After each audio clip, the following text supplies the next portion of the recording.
Welcome to Dead Souls Social Club.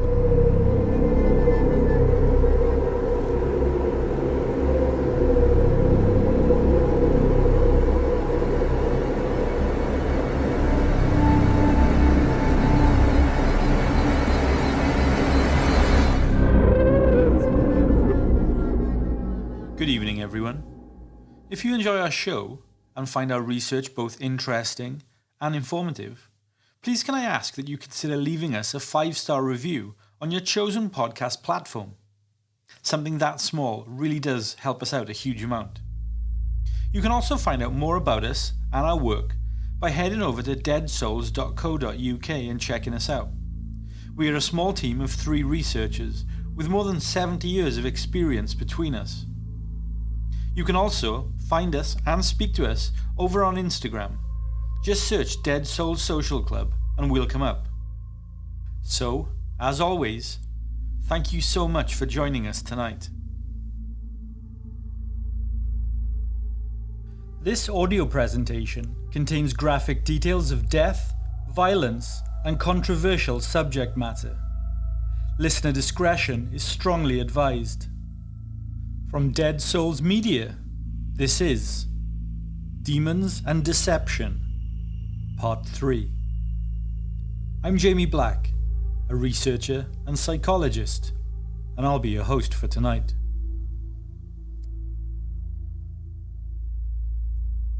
Diabolical forces are formidable.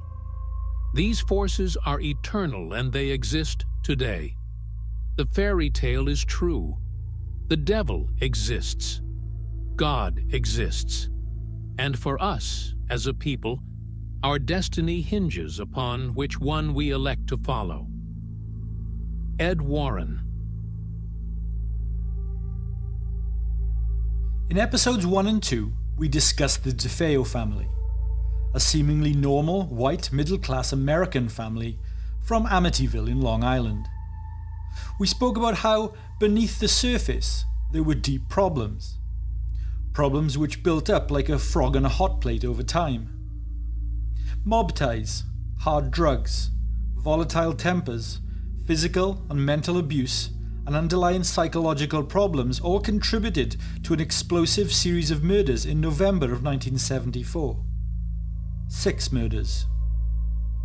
When the eldest son in the family, Ronnie Jr., brutally killed his parents and 4 siblings in a drug-fueled haze of hatred and aggression, it caused a ripple like nothing had ever done before in the quiet and serene seaside town. It was enough for many in the community to have to come to terms with, to contemplate and heal from. But sadly, this was only the start. The word Amityville would soon become synonymous with circus, crazy, and astonishing. And tonight we are going to take a deeper look at this astonishing story. On December the 4th, 1975, Ronnie Defeo Jr., known to many in the town of Amityville as Butch, was sentenced to 6 life sentences for the murder of his family members. Then, 2.5 weeks later, the next chapter began. Okay, so this story is very complicated. So let's start carefully, shall we? I think the best way of doing so is by quoting the author Jay Anson, who wrote the internationally best-selling book titled The Amityville Horror. So let's get into it. Quote, On February 5th, 1976, the 10 o'clock news on New York's Channel 5 announced it was doing a series on people who claimed to have extrasensory powers. The program cut to reporter Steve Bauman investigating an allegedly haunted house in Amityville, Long Island. Bauman said that on November 13, 1974, a large colonial house at 112 Ocean Avenue had been the scene of a mass murder. 24-year-old Ronald Defeo had taken a high-powered rifle and methodically shot to death his parents, 2 brothers, and 2 sisters. Defeo had subsequently been sentenced to life imprisonment. 2 months ago, the report continued, the house was sold for $80,000 to a couple named George and Kathleen Lutz. The The Lutzes had been aware of the killings, but not being superstitious, they had felt the house would be perfect for themselves and their 3 children. They moved in on December 18th. Shortly thereafter, Bauman said they had become aware that the place was inhabited by some psychic force and that they feared for their lives. They talked of feeling the presence of some energy inside, some unnatural evil that grew stronger each day they remained. 4 weeks after they moved in, the Lutzes abandoned the house, taking only a few changes of clothes. At present, they were staying with friends in an undisclosed location, but before they left, Channel 5 stated their predicament had become known in the area. They had consulted the police and a local priest, as well as a psychic research group. They reportedly told of strange voices seeming to come from within themselves, of a power which actually lifted Mrs. Lutz off her feet toward a closet behind which was a room not noted on any blueprints. Reporter Steve Bauman had heard of their claims. After doing some background research on the house, he discovered that tragedy had struck nearly every family inhabiting the place, as well as an earlier house built on the same site. The Channel 5 announcer went on to say that William Weber, the attorney representing Ronald Defeo, had commissioned studies hoping to prove that some force influenced the behavior of anyone living at 112 Ocean Avenue. Weber claimed this force may be of natural origin and felt it might be the evidence he needed to win his client a new trial. On camera, Weber said he was aware that certain houses could be built or constructed in a certain manner so as to create some sort of electrical currents through some rooms based on the physical structure of the house. Again, the scientists said they are investigating that to rule that out. And after they rule out all reasonable or scientific explanation, then it's going to be referred over to another group at Duke University who will delve into the psychic aspects of the case. The report concluded by saying that the Catholic Church was also involved. Channel 5 stated that 2 emissaries from the Vatican had arrived in Amityville in December and were reported to have told the Lutzes to leave their home immediately. Now the Church's Council of Miracles is studying the case, and its report is that indeed 112 Ocean Avenue is possessed of some spirits beyond current human knowledge. 2 weeks after the telecast, George and Kathy Lutz held a press conference in attorney William Weber's office. The Defeo lawyer had met the couple 3 weeks before through mutual friends. George Lutz stated to reporters that he would not spend another night in the house, but he was not planning to sell 112 Ocean Avenue just then.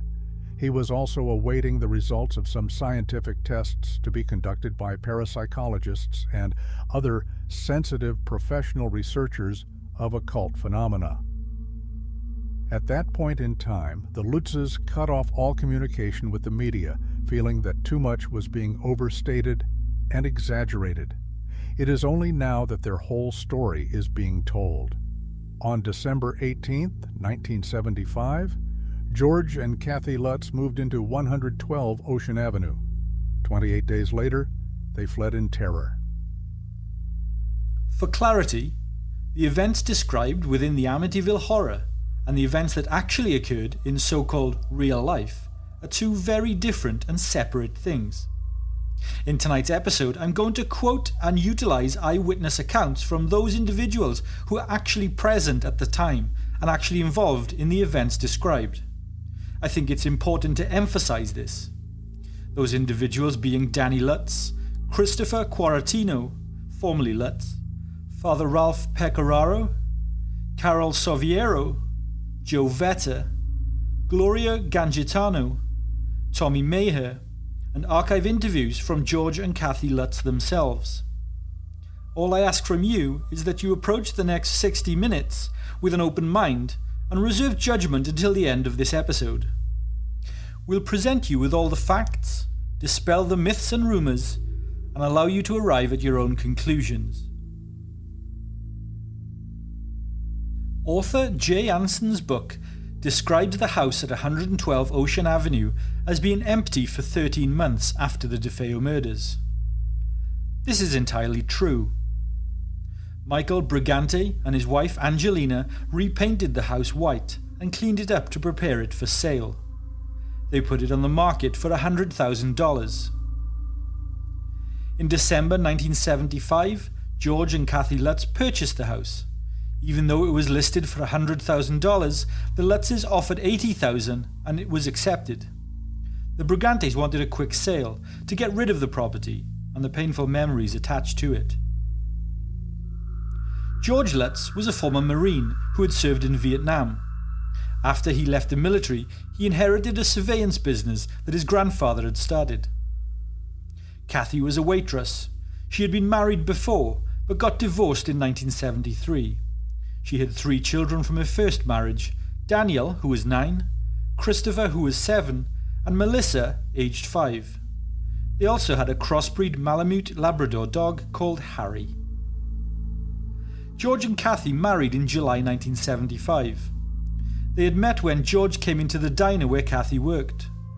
George asked Kathy out a few times, but she always declined. But one evening, after her shift had ended, her car wouldn't start, and she began to walk home. But George came to the rescue and gave her a lift on his Harley-Davidson motorcycle. George was a huge biker fan and had 2 Harleys, a standard 2-wheel chopper and a 3-wheel Harley trike with a petrol tank shaped like a coffin. After that ride home, George and Kathy were both smitten kittens. When they first met, both George and Kathy had their own homes. Initially, Kathy sold her house for $40,000, and both her and her children moved into George's apartment. But space quickly became an issue, so they started to look for a home with more space. So George sold his place too. The Lutzes had a mutual friend in common with the late Defeo family, who suggested they take a look at the Ocean Avenue property. The neighbourhood would have been way out of their price range, but after their friend suggested they should take a look anyway, they both thought it wouldn't hurt to check the place out. The house was on the market for $100,000, as I said. George and Kathy offered $80,000 and the offer was accepted. And with that, the Lutzes moved into 112 Ocean Avenue early on the morning of December 18th, 1975. They couldn't believe that they had found such an incredible property for such a bargain. The house was easily worth around $125,000, but given its recent history, they understood why they got such a great deal. George and Kathy didn't think the history of the house would be a problem for them or their children. The realtor told us after we had toured the house, this is the house the Defeos were murdered in. The news stories that had been a year earlier. We talked about it at length as a family. We asked the kids, look, you're going to have the same bedrooms that these kids had and they were killed here. Is that going to be a problem?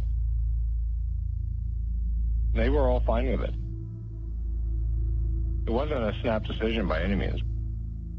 In the summer of 1973, George met Joe Vetter at a bar. Vetter was a fellow biker, and the two became fast friends. George was always a loner up until this point, but him and Joe really hit it off, and Joe introduced George to his other friends, a biker gang based out of Long Island. The group quickly took to George, and George enjoyed spending time with like-minded friends too. Now, whenever this story is talked about, everyone, and I mean literally everyone, just regurgitates the exact same cut and paste story of the Amityville Horror that they just took from another website. Ultimately, this is why so many falsities around this case exist. So let's be clear. Jay Anson's book, published in 1977, is a work of fiction. Yes, it was marketed as a true story, but it wasn't. Jay Anson confirmed this. George and Kathy Lutz confirmed this. Daniel Lutz confirmed this. And Christopher Quarantino, formerly Lutz, has also confirmed this. Unfortunately, because the book was marketed as a quote-unquote true story, most people think that this is what the Lutzes peddled as fact. It isn't. Bear with me. I'll clarify. In 1979, Metro-Goldwyn-Mayer Pictures released The Amityville Horror, starring James Brolin and Margot Kidder. The movie was based on the story that Jay Anson had written. It grossed, adjusted for inflation, $310 million at the worldwide box office. It was a huge hit, despite being panned by critics. It was the second high-engrossing movie of 1979, surpassed only by the Academy Award-winning Kramer vs. Kramer. It was a global movie phenomenon at a time when the public were very hungry for all things occult, thanks to The Exorcist's popularity 5 years prior. Both the Amityville Horror book and the Amityville Horror movie were massively popular. The book was an international bestseller, and the movie, as I said, was the second biggest movie of the year. Both the book and movie were marketed as quote-unquote a true story. To be clear, neither are, as confirmed by the writer and those involved. In fact, the book had taken significant liberties with what the Lutzes had experienced in the Ocean Avenue house, and the movie had taken even further liberties by embellishing what was portrayed in the book even further for the big screen. Due to the true story marketing, many people have referred to the Amityville Horror as a hoax and a fake money-making scheme. The Lutzes helped promote the book and movie upon their releases because they were paid handsomely for it. But I think this is where the confusion originated. In promoting the movie, the Lutzes were interviewed on television, radio, and in the print media, and they confirmed, yes, what happened to us was real. We experienced significant paranormal phenomenon at the Amityville house. But what they experienced was not what was in the book. What the Lutz family experienced was an entirely different series of events. Events that George and Kathy swore by until their deaths, and two of the three Lutz children, Danny and Christopher, still swear by to this very day. Melissa, the youngest child, refuses to talk about what happened within the house and remains out of the public eye. If you are truly interested in what happened at 112 Ocean Avenue in December and January of 1975, don't read Jay Anson's book and don't watch the 1979 movie of the same name, or the 2005 remake, also with the same name. Instead, listen on, and we will share the real account of the Amityville Horror from the words and accounts of those who were there. On a side note, if you want to read a pretty good horror book or watch a classic 70s horror movie, then definitely check out the book and movie. Just understand that they are purely entertainment.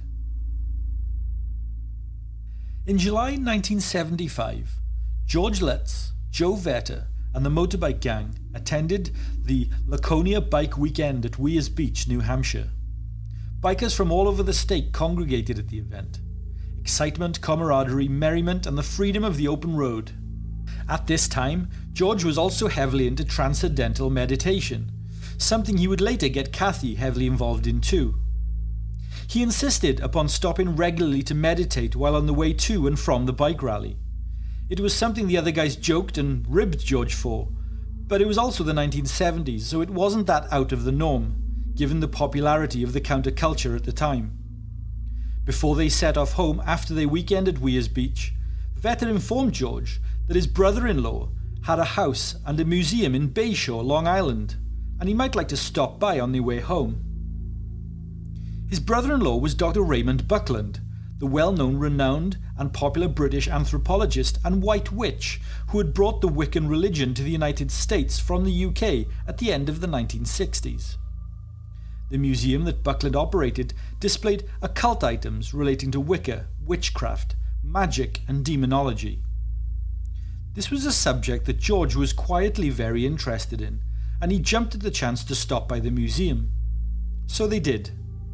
Vetter later said that George spent a long time in the museum and a significant amount of time conversing with Buckland that day. Long after the other bikers had left and headed off, George stayed behind and spent the day in the company of the White Witch. As it turns out, George had visited the museum previously, although didn't indicate this to Vetter at the time. As I said, George had a vested interest in the occult, but he kept it very quiet. Whilst the counterculture was very popular and in the open at this time, witchcraft and the occult, and in particular Wiccan practices, were still looked upon unfavourably by many and seen as heathen or devilish practices.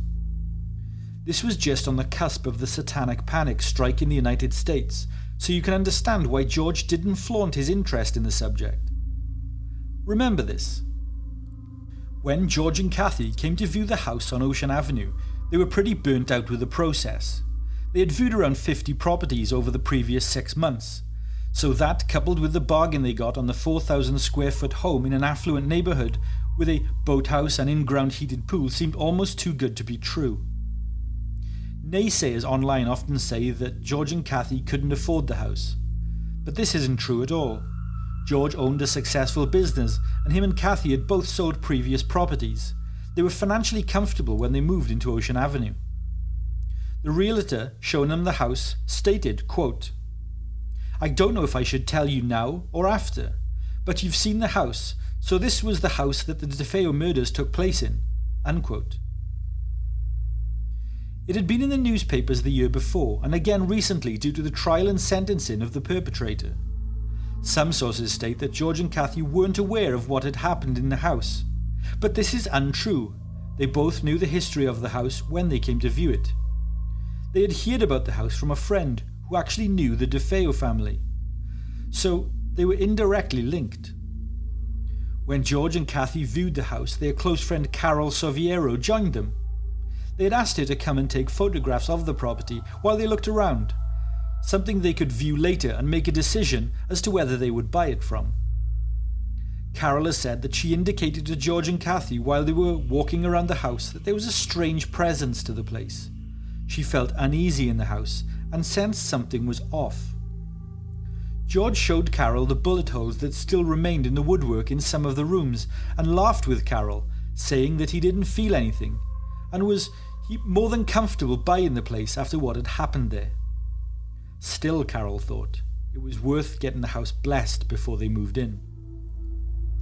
George had grown up a Methodist, and Kathy was a non-practicing Catholic. They considered what energy the house might possess, and took on board what Carol had said to them. So they asked a Catholic priest by the name of Father Ralph Pecoraro, a lawyer, judge of the Catholic court, and psychotherapist who lived at the local Sacred Heart Rectory. They asked Pecoraro if he would bless the house for them, and he agreed.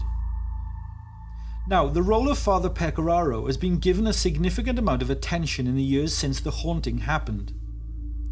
According to George and Kathy Lutz, Father Pecoraro had been asked to bless the house on the day they moved into the property. Father Pecoraro obliged, and in the early afternoon of December the 18th, he arrived at the Ocean Avenue house. It was a Thursday.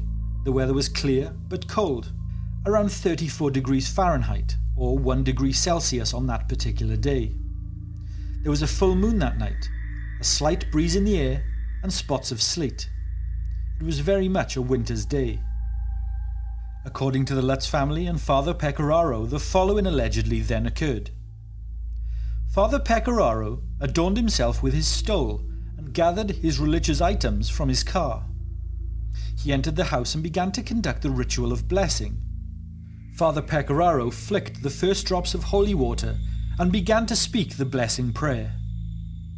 The Holy Father then heard a deep, guttural, angry, disembodied male voice loudly shout, "Get out!"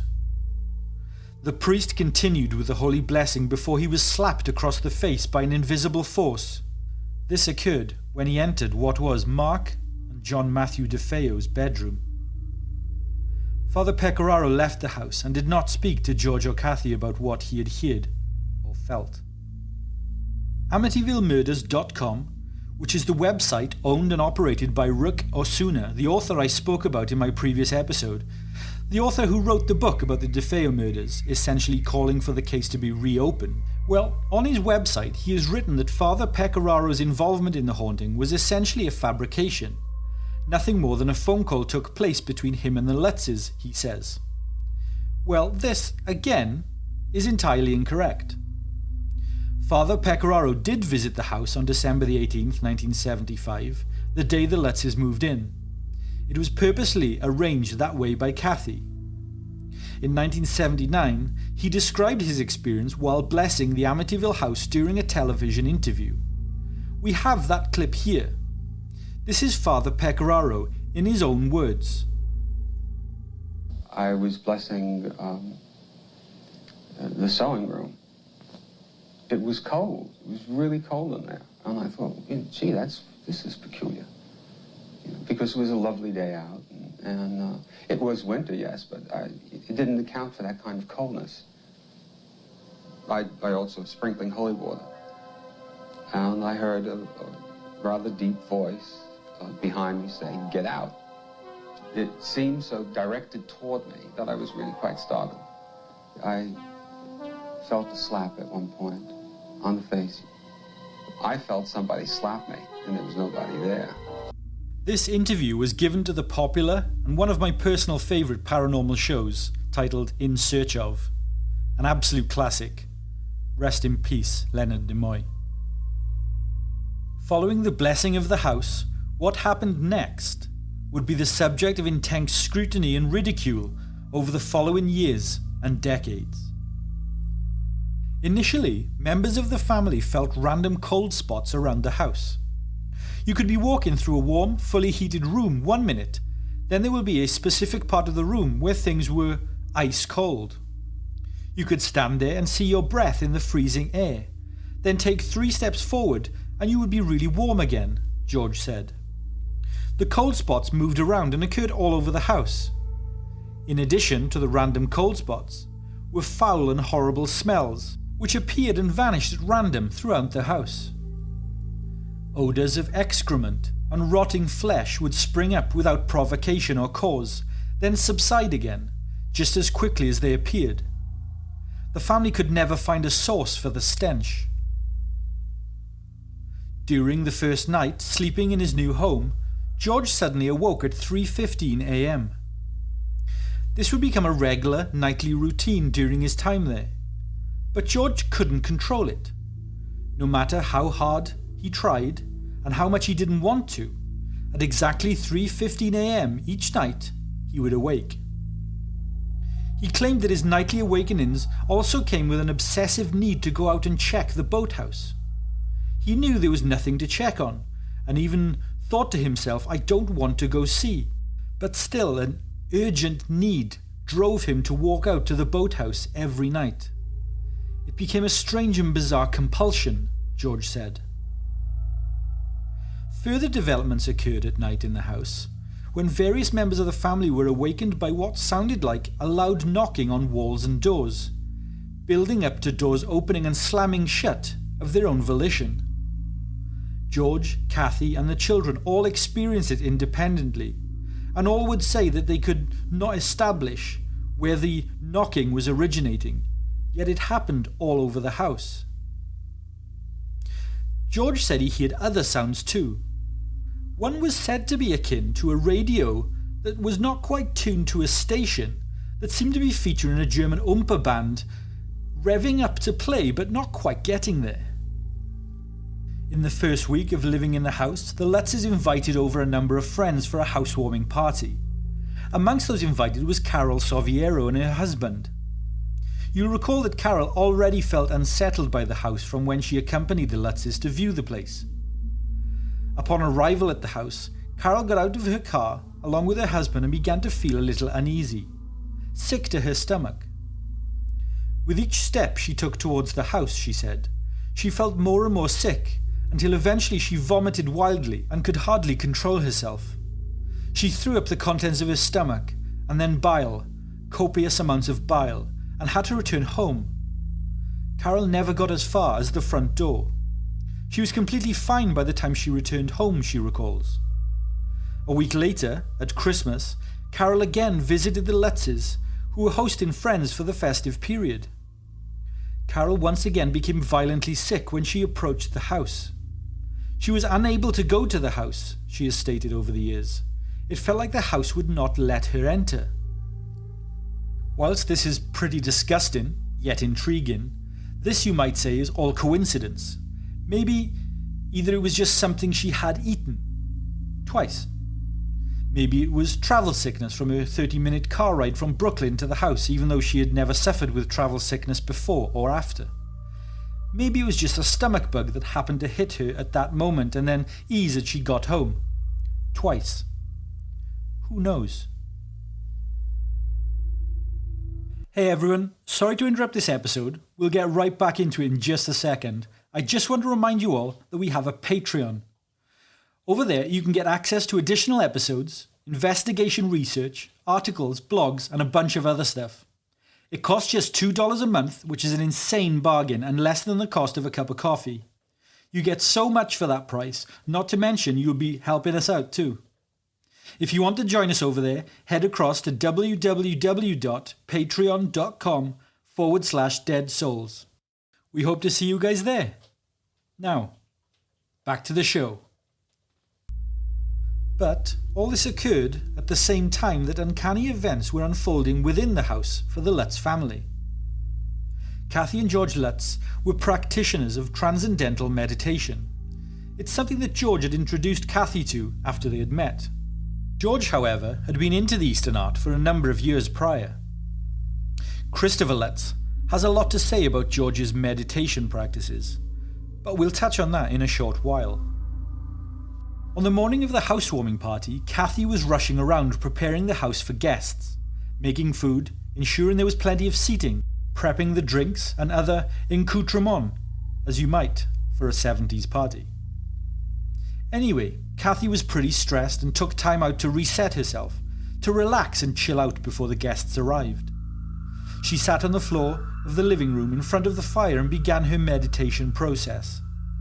Eyes closed, legs crossed, hands upturned and resting on her knees. Whilst George and Kathy were open about their transcendental meditation rituals, even discussing them on national television the following year while discussing their experiences at Ocean Avenue, what they incorrectly explained was that they actually practiced rituals considered to be spiritual meditation.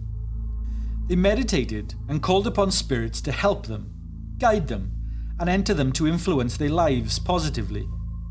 This is a common Eastern practice, and many who follow these techniques and ancient habits may call upon spirits such as Freya, the Norse goddess who will guide you to embrace your sexuality and the cycles of life and death. Ganesha, the elephant-headed deity, to guide you to generosity, wisdom and clarity. Or Kuan Yin, the bodhisattva of compassion, who can open your heart to show mercy to others or your inner self. These are Eastern influenced, but others choose to call upon archangels, past loved ones, or even gods. George and Kathy didn't use any of these in their spirit meditation, however. On that Saturday afternoon, as Kathy began to relax and call into her spirits, something grabbed her arm. Kathy abruptly opened her eyes and stood up. There was no one else there. The house was empty. Whoever had grabbed her arm, whatever had grabbed her arm, Kathy thought, was a woman, or at least feminine. She could feel it in her touch. The following day was a Sunday. Kathy was preparing breakfast for the family, pancakes and bacon. Danny and Christopher had cereal and orange juice. Melissa, or Missy as her family called her, was 5 years old and a sweet and inquisitive little girl. Missy came bounding into the kitchen with her cuddly rabbit, which she took everywhere, and asked Kathy innocently, "Mommy, do angels talk?" "What do you mean?" Kathy asked, only half paying attention. "Someone talks to me and I answer," Missy replied. At the time, Kathy thought this was innocent enough, as did George, who was sitting in the breakfast nook. Kids have active imaginations and imaginary friends, right? But over the next few days, Kathy, George, and Christopher all noticed Missy engaging in a conversation with persons unknown. She was having a half conversation, Kathy later said, asking questions and receiving replies that we couldn't hear. Missy eventually revealed that she had a number of friends in the house. A young boy who she spoke to, an angel, and her best friend, a pig who she named Jody. They all talked to her and told her things, asked her things. Kathy said on one particular occasion that upset her, she was walking past Missy's room putting away clean clothes from the washing, and she could hear Missy laughing and talking. Kathy gently pushed open Missy's bedroom door and saw her sat on the edge of her bed talking to someone that wasn't there. But Kathy said the rocking chair that Missy was facing was rocking back and forth, with nobody in it. Kathy told George about this, and later George asked Missy where Jody was. "He's outside the window," Missy replied. So George went outside to see if he could see her, but he couldn't, of course. But what he did see, leading from beneath the window of the living room and out past the boathouse to the edge of the water, were hoofed footprints. George followed them and stated that whatever made the footprints had walked into the water, as there was no return prints. Every night at 3:15 a.m, George would awake and wander to the boathouse, then around the house. His whole demeanour changed, the family noticed. George stopped going to work, stopped bathing and practicing personal care. He spent most days sat in front of the fire, wrapped in a blanket trying to keep warm. The children avoided him as his temper, negativity and whole presence dipped. George's eyes became sunken. He lost weight and was perpetually angry. Danny and Christopher became agitated too. They couldn't settle in the house and they became argumentative and quarrelsome when their relationship had always been so positive. Danny became an agitator and would pick at Chris, who was 2 years younger than him. Christopher has since recalled how after school, shortly after they moved into the house, Danny locked him in a closet in their bedroom. It was a huge walk-in closet, Chris recalled. He was stuck in there for ages and Danny wouldn't let him out. Christopher said he gave up trying to push at the door and scream because Danny wasn't letting him out. So he sat down in the dark on the closet floor. But he could hear a quiet hissing, he thought. Then, all of a sudden, Christopher was grabbed around the waist by two strong arms and pulled back. Chris leapt up and pulled away, screaming and banging on the door. Danny knew this was a different sound to Christopher's screaming. He heard the panic and fright, and he knew it was real, so he let go of the door, and Chris came flying out, bawling his eyes out. The closet was empty. That closet was an interesting place for Christopher while he lived there. He shared the room with his brother, but he spent more time in that room than Danny did. Chris had a drawstring cotton bag that he hung on a hook on the backside of the closet. It was a bag that he took to school. The hook, however, under the weight of the bag, pulled away a piece of the wooden panelling in the closet, and Chris found a hidden pocket back there. It has clearly been used by someone in the past, Chris thought. There were two large plastic bags in there, so he pulled them both out. They were full of tablets, hundreds of them. Christopher was 7. He had no idea what they were, so he took the bags to George, who duly took them from him and made sure there was nothing else hidden in the compartment. That was the last Christopher saw of the pills, he said. In a 2021 interview, Christopher admitted that he asked George years later if he remembered when he gave him the bag of pills. By now it was around the year 2000. Chris was around 30 years old and looking after his mother Kathy, who was sick with emphysema and wheelchair-bound. George said that he was really surprised that he remembered that incident as he was so young. George told him that the bags contained around 300 Quaaludes. He suspected they were hidden there by Ronnie Defeo when he lived in the house. Christopher asked him what he did with those pills, but George said he couldn't remember. Whilst George was wandering the house each night, obsessing over the boathouse and staring into the fire, Kathy was enduring nightly vivid and detailed nightmares about the Defeo murders. The murders played out in her dreams step by step, Kathy said. She could see it as if she was inside the head of Ronnie Defeo. George actually contacted the police to inquire about the murders and he shared some of the details that Kathy was seeing in her dreams. The police were startled at the information that she knew, given how the details she saw had never been released to the public. The Lutzes were beginning to despair. It was the dead of winter and the temperature was freezing, but the thing that the haunting of the house on Ocean Avenue is most known for is actually true, sworn as such by George and Kathy, but also by Christopher and Danny.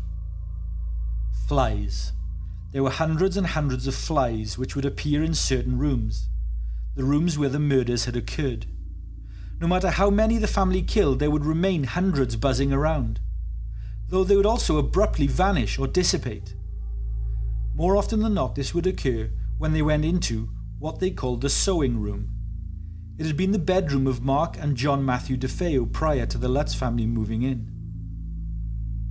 You see, the thing that makes me take note of what happened in the Amityville house isn't just what George and Kathy claimed to happen, although I do believe them, but it's that of Christopher and Danny Lutz.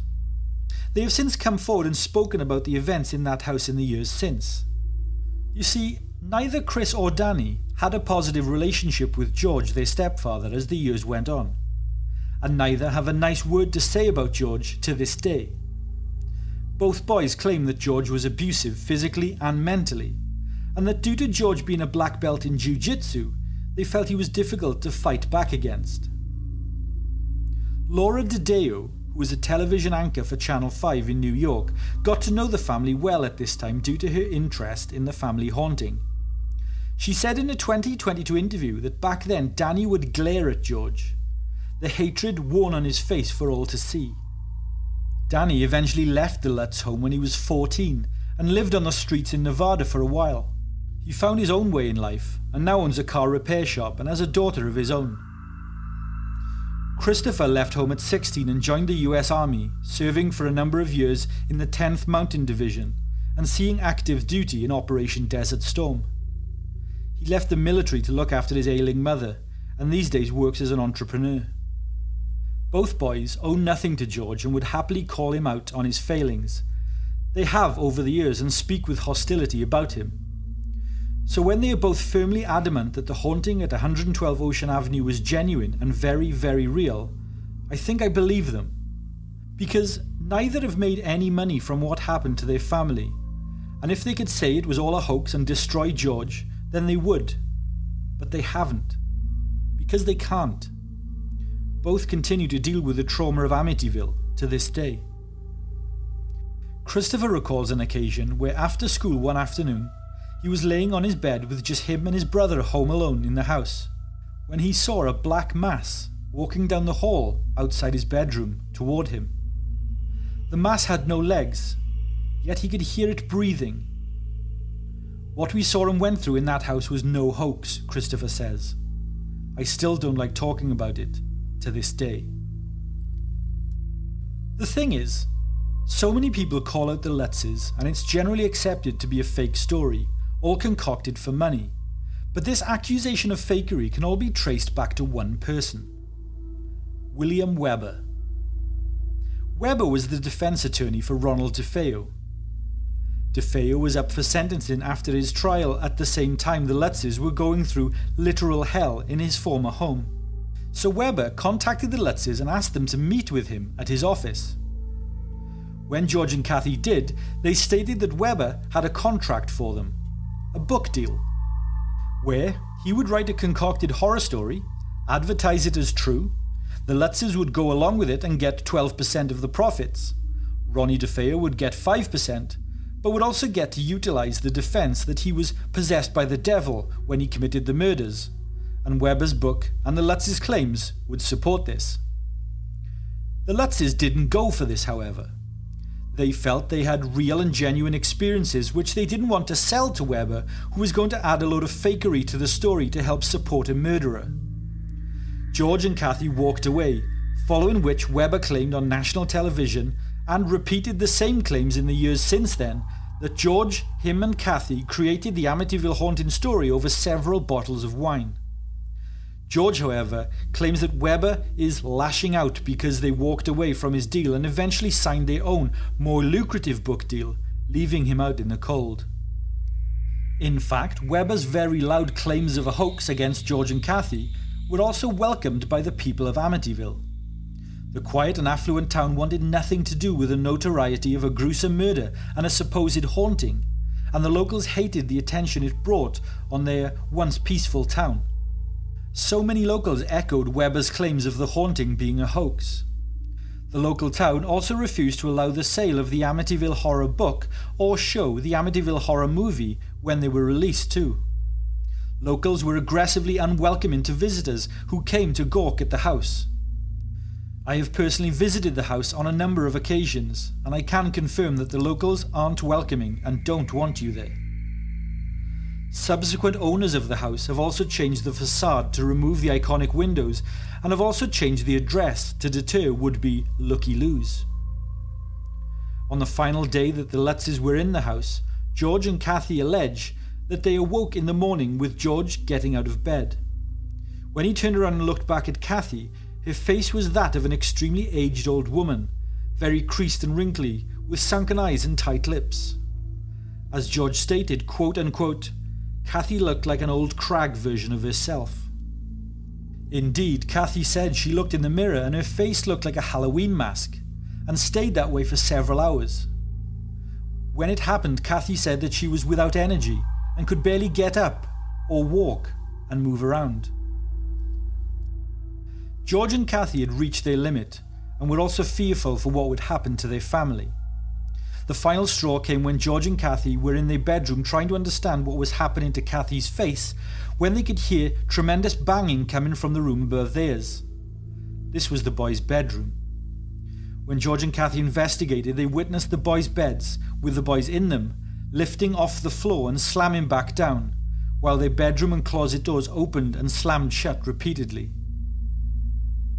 The Lutz family, along with their dog Harry, fled the house at 4 p.m. on January the 14th, 1976. They left all of their possessions, their boat, vehicles, food and furniture, and headed eventually to Kathy's mother's house in nearby Deer Park, New York, after a stay for the first night at a local motel. They left on Father Ray's advice to protect the children. They later sent removal men to retrieve their items on April the 18th, Easter Sunday. The removal men reported no paranormal phenomena while inside the house, as have all subsequent owners of 112 Ocean Avenue. But there may be a reason for this. Thanks to the books and movies and all the bullshit that they had created about the Amityville story, it was widely peddled that the phenomenon was linked to the house. But the Lutzes claimed that in reality the phenomenon followed them. First to Kathy's mother's house, then on to San Diego, where they settled several months later. For clarity, the Lutz family moved to San Diego on May 9th, Mother's Day, 1976. George Lutz told Art Bell in 2002 that he gave his car away to the person at the airport check-in desk at JFK. They literally left everything behind and started all over again. Do you remember earlier when I spoke briefly about Kathy and George's practices with transcendental meditation? Well, as I said, whilst the couple spoke of their fondness for the practice, Christopher, their son, has since said that they actually conducted spiritual meditation, but George and Kathy didn't follow it in a positive way.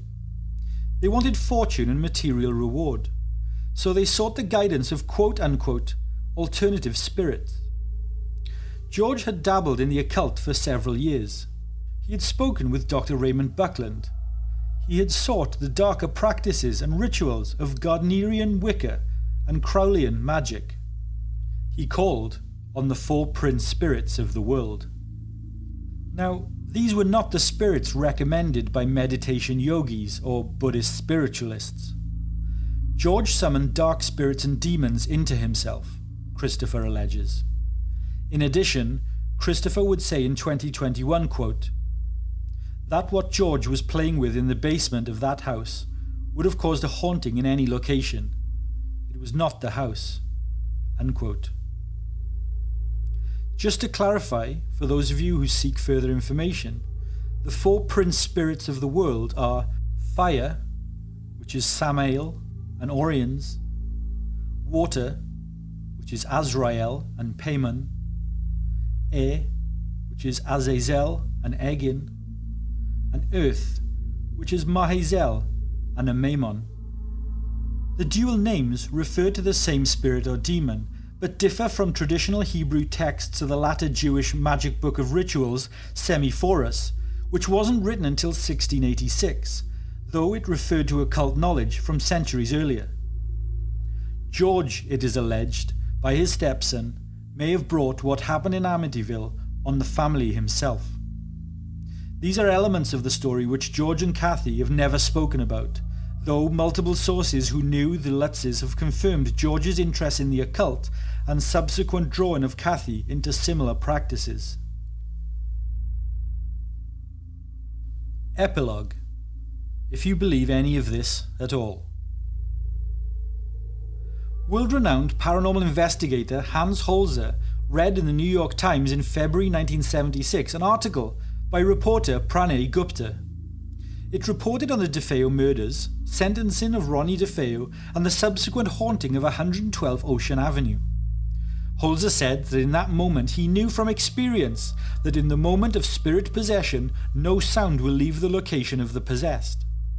This is why, he proposed, no one heard the gunshots the night Ronnie Defeo murdered his family. Ronnie Defeo, Holzer said, must have been possessed by something evil from within the house. Holzer then visited Defeo in prison and questioned him about his experiences in the Amityville house. Yes, things occasionally moved without human interference, Ronnie stated. And yes, there was always an eerie and negative atmosphere and feeling in the house. Ronnie also said that his mother Louise always said that the house was haunted and strange things happened there.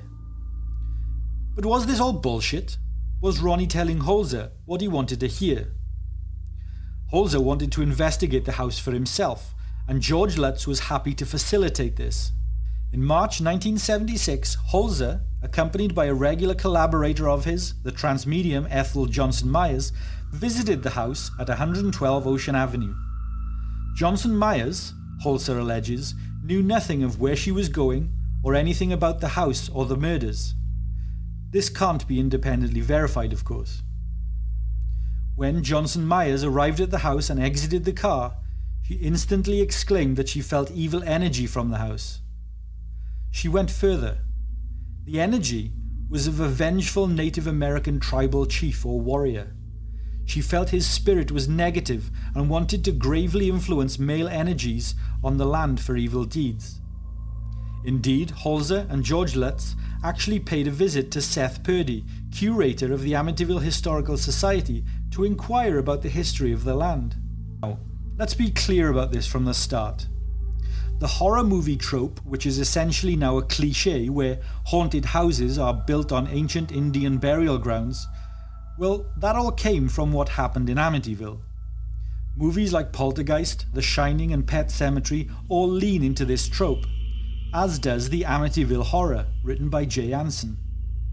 So, in reality, Holzer and George Lutz asked Seth Purdy about the history of the land, and he stated that Native Americans had hunted on the lands, but little more.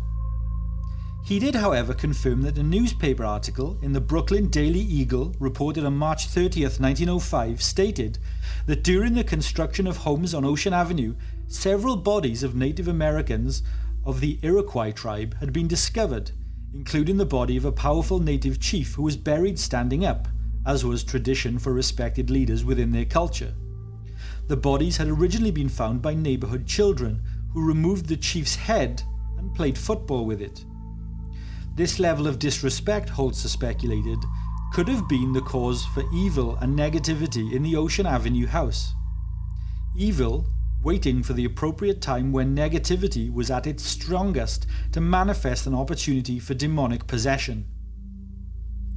Could this evil have laid dormant until Ronnie Defeo manifested or awoke the energy on the land? Potentially continued by George and his occult dabbling? What are your thoughts? Fun fact, when Hans Holzer and Ethel Johnson Myers first investigated the Amityville house, they took a number of Polaroid photographs to document their visit. There are a number of those Polaroids which showed the bullet holes left from the murders that Ronnie Defeo committed. Well, each of the bullet holes in the pictures glow bright orange with aura energy, Johnson Myers stated. The images are available online and have been verified to have not been doctored in any way. Search them out and take a look. Anyway, referring back to the Indian burial ground trope, the Amityville Horror movie in Jay Anson's book quite disrespectfully stated that the land that the house had been built on was where native Shinnecock Americans abandoned their insane and also buried them there. This is grossly inaccurate and stinks of white settler guilt. In all actuality, the Shinnecock tribe actually cared for their mentally ill and didn't abandon them. Further, it wasn't tradition for their tribe to leave their dead in a cemetery or burial ground like current Western Christian tradition does now. As Native American tribes often moved around, their dead would often be buried where the death occurred, so a burial ground is entirely inaccurate. The Shinnecock tribe only hunted on what is modern-day Long Island, for the record, and never actually settled there. So, for transparency, in March 1976, Laura Dedeo, a news anchor for Channel 5 in New York, was tasked with putting together a television program about ghosts and hauntings. It was very in vogue at the time in the mid-1970s. She had just heard about the Amityville haunting, so she tracked down George Lutz. Him and his family were now staying at Kathy's mother's house in Deer Park. Dedeo asked Lutz if she may put together an investigative team to research the house at Ocean Avenue. George agreed. Within days, Dedeo had assembled a parapsychology team from Duke University, which included a number of well-known and respected psychics, mediums, and investigators of the time. Namely, Mary Pasquarella. Pasquarella was a psychic medium who ran a school in New England called the Psychical Research Institute. Mary actually provided the training and guidance for the Warrens. Pasquarella worked with law enforcement solving cold cases for more than 20 years. Philosophy teacher and parapsychologist Dr. Alex Tanous. Tanous was a noted New England psychic and parapsychologist. He was a lecturer in parapsychology at the University of Southern Maine, a research participant and assistant for 20 years at the American Society for Psychical Research, and an international speaker in the media and in universities and colleges on parapsychology and well-being. Alberta Riley. Riley was a psychic medium from New England who graduated from the University of London with a PhD in physical chemistry. Riley was a practitioner of psychic visions, premonitions, and out-of-body events. She regularly predicted the deaths of individuals and eventually had to refrain from informing them. Ed and Lorraine Warren. The Warrens were paranormal investigators and authors associated with prominent cases of alleged hauntings. Based in Monroe, Connecticut, but investigating phenomenon both nationally and internationally, the Warrens also founded the New England Society for Psychic Research, NESPA, the oldest ghost hunting group in New England. This team were accompanied by Laura Dedeo and Marvin Scott, news anchors for Channel 5, who were documenting the investigation. Mary Pasquarella immediately sensed pure evil upon entering the Ocean Avenue house. As she was praying on the first floor outside what would have been Mark and John Matthew Defeo's bedroom, she opened her eyes and witnessed a young boy appear with glowing white eyes before fading out of view entirely. Alberta Riley was so affected by the negative and abhorrent forces within the house that she had to leave the investigation early. Riley was deeply affected by what she felt in the house. Following the investigation at Amityville, Mary Pasquarella retired her services as a psychic medium and never took part in paranormal research again. Lorraine Warren said of the house at Amityville, quote unquote, "This house is as close to hell as I ever want to get." A séance was held by the investigators, and further claim was made to an evil Native American force being at the location, looking to possess those who would allow it. There were also a number of photographs taken at the scene, with a now infamous photograph of a young boy poking his head around a corner with eyes glowing white. This occurred outside what was Mark and John Matthew Defeo's bedroom. Critics have said that the boy is the photographer that Ed and Lorraine Warren brought with them. although he was the one who shot the photograph. What are your thoughts? An interesting fact, when the parapsychology team was being assembled, the Lutz family friend Carol Saviano was asked to collect Dr. Alex Tanous from the airport and bring him to the house. On the hour-long drive from JFK, Carol felt that Tanous, a psychic, was trying to get inside her head and find out all she knew about the haunting.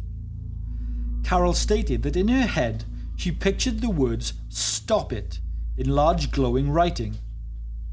Tanous turned to her in the car and apologized, saying that he will stop. A year after the Lutz family fled the house in Amityville, they were now residing in San Diego. The Amityville Horror book was written when their friend Carol contacted an editor at the publishing company Prentice Hall and made inquiries as to whether the Lutzes could write a book about their experiences. Subsequently, they were invited into their offices where George and Kathy Lutz were introduced to ghostwriter Jay Anson. The Lutzes did not work directly with Anson, but submitted around 45 hours of tape-recorded recollections to him. Anson then turned these recollections into the book, the profits of which the Lutzes would receive 50%. This evidences why the book took so much liberty with the truth. Further, Anson never claimed that it was factually accurate. Neither did the Lutzes. They simply said what happened to them was fact, and the book is just based on that. The movie, which was made without the Lutz family direct involvement, took even further liberty with the truth. Following the release of the Amityville Horror, George and Kathy Lutz embarked on an overseas promotional speaking tour where they were interviewed in the UK, Europe, Australia and South Africa. George and Kathy placed their 3 children in a Catholic orphanage while they went away. While in London, England in 1977, George Lutz visited St. Saviour's Church in Hampstead. He specifically sought out the services of Reverend Christopher Neil Smith, well known as the Church of England's chief parapsychologist and exorcist. While in the company of Reverend Neil Smith, George underwent an exorcism to rid him of the demons he took with him to California. At the time, George was convinced that Christopher, his stepson, was also possessed and had extrasensory powers that he intended to use to harm George with his mind. In 2004, George took part in the planning of an Amityville Horror sequel, which would have culminated with the Christopher Lutz character killing George Lutz by using psychic powers of the mind. The movie didn't get made. Instead, a remake of the original was produced starring Ryan Reynolds as George Lutz. George and Kathy Lutz divorced in 1988, but remained on good terms. Christopher, Danny and Missy chose to have little involvement with George following the divorce. Christopher changed his name back to Christopher Quarantino, his birth father's surname. George actually sued Christopher in 2004 after Christopher purchased the rights to AmityvilleHorror.com to prevent George from obtaining it. Kathy Lutz died on August the 17th, 2004. She was 57 years of age. George Lutz died on May the 8th, 2006. He was 59 years of age. Danny and Christopher remain staunch in their knowledge that what happened at 112 Ocean Avenue was true paranormal phenomenon. Missy Lutz has avoided the public eye. In 2022, the annulment document 73/161 for George Lutz's first marriage was uncovered and revealed to the public for the first time. Within the document, George's first wife alleges spousal abuse from George, both physical and mental. George signed the document in acceptance of the writ within. As part of the documentation, a therapist letter by a Dr. Francis C. Bauer, who had been treating George Lutz at the time of his first divorce, confirmed that George Lutz's callousness and psychotic behavior was due to him suffering with serious personality disorders, including antisocial personality disorder. What do you think is the truth to the Amityville Horror? Thank you for taking the time to listen to our show tonight. Be sure to leave us a 5-star review on your chosen podcast platform and subscribe to our show so that you never miss an episode. Our shows aren't sponsored by any company or corporation, so any support you can give us goes a long way in supporting the work that we do. From all of us here at Dead Souls, sleep tight.